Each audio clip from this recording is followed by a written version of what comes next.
CountryWide CONNECT, connecting farmers and growers to what they need to know to grow. Your daily innovative rural show with Andy Thompson and Sarah Perriam-Lampp.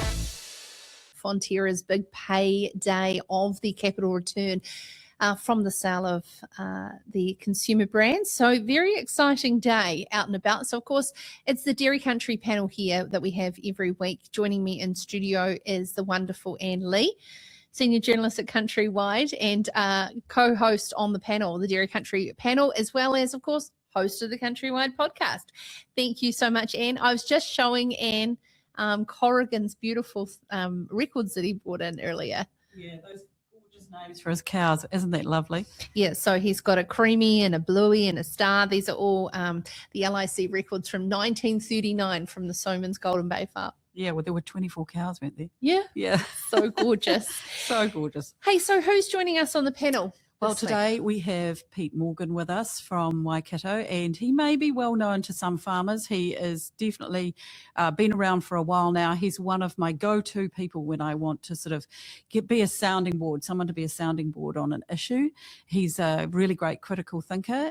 Pete and his wife Anne farm in Waikato. They milk about 600 cows odd on about 260 hectares. So fabulous farmer, and we're going to be talking all about AI because I talked to Pete a couple of months ago about this, and I was blown away with how he's using it. Just absolutely blown away. So, yeah, let's bring in Pete. You're there, Pete.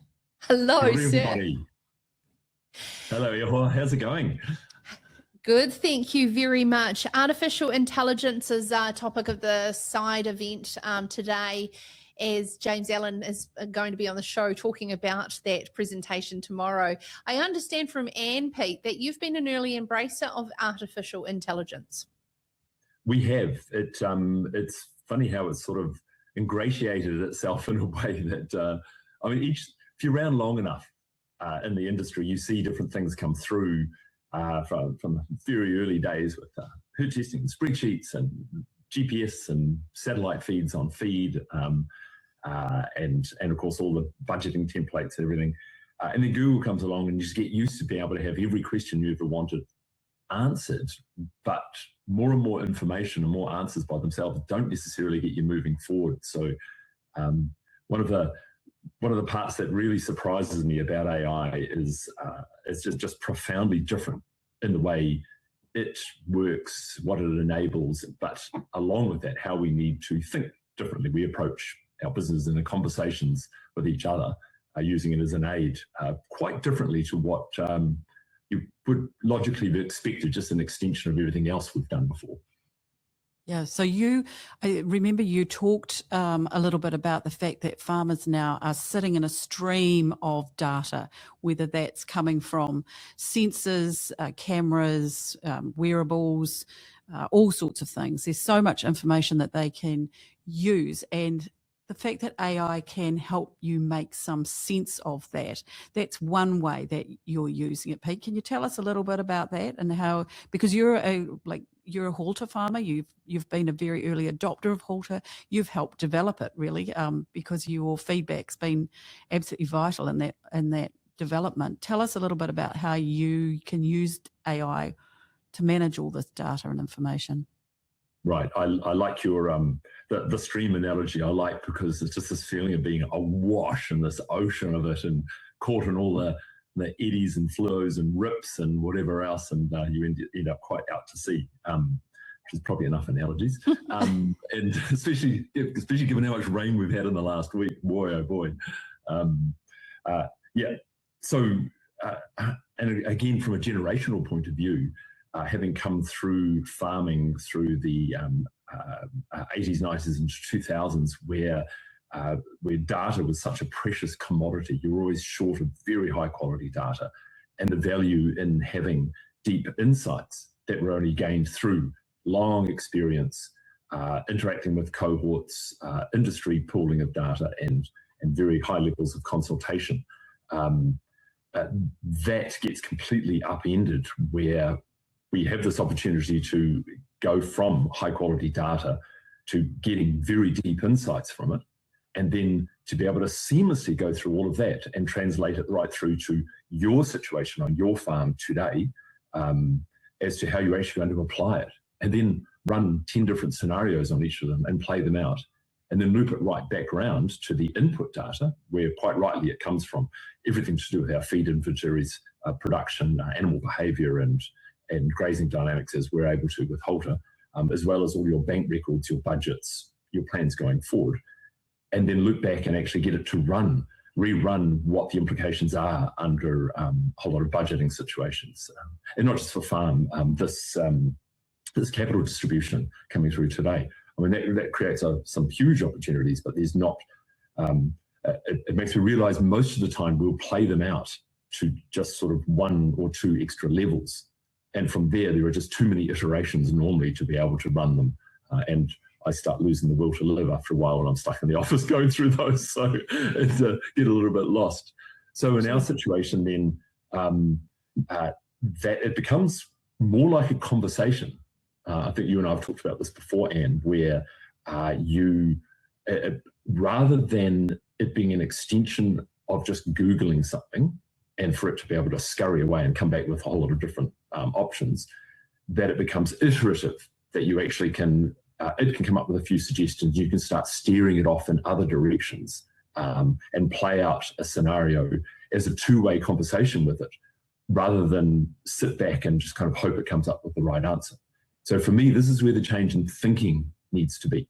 The implications going into this season, we had a session this morning on exactly where we're at with our 2,500 cover, with our cow condition score at 4.2, with our production running at just over budget, with the capital, with what our staff are doing over the next year.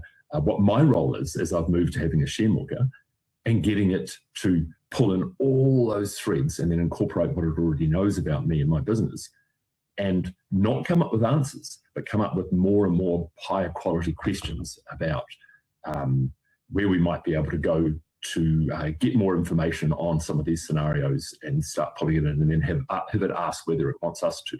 So it's there are a lot more dimensions to it now, where we're noticing that we're using it less like Google and much more like having an expert there that's going to help tease out from us what the best options are.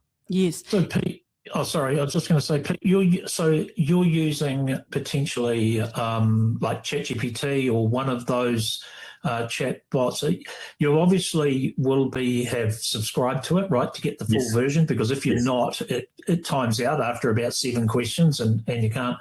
So are you just piling in scenarios, so getting data from Halter, getting PDFs, getting all of that information, spreadsheets, just throwing it in, putting that in there, and then asking it questions?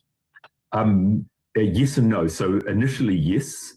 So you're absolutely right. You're going to need to subscribe in order to be able to get it to pull and carry on a long-term conversation. In my case, I end up with a whole lot of threads. So I've got ones for our staff, for our farm business. It can still access information from the other threads. It can also access it from the core sort of template you've created about you, Andy, and your stage, what your financial, what your goals are, also health and every status you can think of both the farm, the animals, yourselves and your staff. And then once it has that pool there, every time new information comes along, it's able to help you with that specific issue you're working through, and then add that information to that pool of knowledge. So this is where you develop a sort of an intelligence there, that it has not just the information, but a working knowledge of how it will be applied. And so, yes, we do. So I end up with a whole lot of threads. They're more for my benefit to have the threads. So when I go back into it, I'll go back to the one that's working on our environmental policy at the moment, and what we're doing with controlling convolvulus, and what sprays we're going to use, and what our planting plan is for this year with the maps, so that I can actually concentrate on that. And so end up with about 20 or 30 of those that I get to corral back in. They're incredibly long, so they're thousands of pages long now. But I've stopped worrying about that, because every time I want to gather things together, I'll just get it to give me an update. Okay, summarize where we've got to, what were the main issues, and then it just kind of gathers together, and the rest sort of disappears into history. But it's got all that data, hasn't it, Pete, in the background that it can keep drawing on, and you can keep adding to that, and it can draw from all the other data, because you're quite happy to put in to that system so much information, and you feel quite comfortable with that you're putting in financial data, your personal goals, all of those sorts of things, and then it's working like a farm consultant for you almost. You're comfortable with all of that? No. I shouldn't be comfortable with any of these things. I like making myself uncomfortable. And the funniest thing, Anne, is that, do you know who I go to make myself the most uncomfortable, to outline the worst dystopian futures, the kind of safeguards I should be putting in, and where the information specifically I'm putting in that is potentially at the most risk and how I should look at controlling it? It's the chatbot itself. It throws itself under the bus all the time, as you should expect it to do. This was a very high level of frankness about it, and so one of the reasons I chose the ChatGPT Pro is that, just having researched how it actually handles privacy, how when I say delete a thread, it will. It's got enough evidence there that it will take it out of all the main servers around the world, and so it becomes. For me, it's more secure than any email that I might have my bank manager send me some updated budgets or anything else. Not that is necessarily that safe, but the bar kind of is where it needs to be.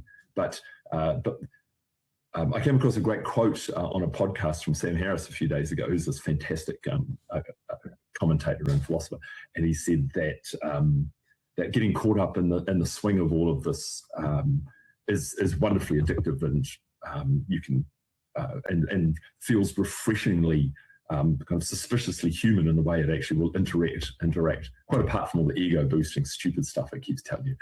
Great question, Pete. I keep trying to tone it down, and that is the view just gets better and better as you get closer to the cliff.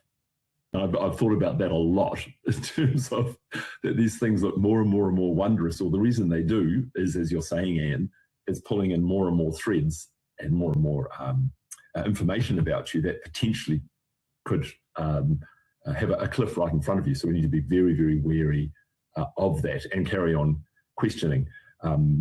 Guys like John Roach and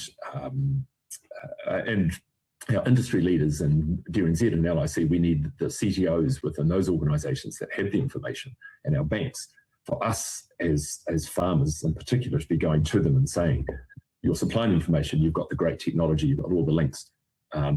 We need you to go away and actually do the research. And while my AI is actually wonderful at throwing itself under the bus, as I said, it's also a little bit like the fox guarding the hen house. I've just got to be a little bit thinking it would actually say that. So yeah, it's something we should be thinking about.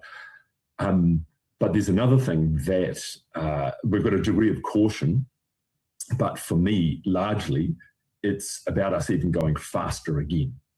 So we actually lean into it and we grasp, rather than backing off, which is just such an easy instinct to do, that we should be embracing it extremely fast. And so we can find the edges really early before they become really fixed in. That's a very, very, very good point, because it's a very fine line in balancing speed and confidence. Pete Morgan, thank you very much for joining us today on the Dairy Country panel on the CountryWide Connect show. We really appreciate it. I'm sure it won't be the last time we have you on the show. If you want to listen back, Anne, you did a great podcast with Pete. Yes, early this year, we had a great podcast, I think early this year or very late last year, from the Precision Dairy Conference, and we sat down and did a deep dive and we had a long conversation. So that's all on that podcast on Dairy Country. So have a listen. It's, amazing. CountryWide Connect, connecting farmers and growers to what they need to know to grow. Your daily innovative rural show with Andy Thompson and Sarah Perriam-Lampp.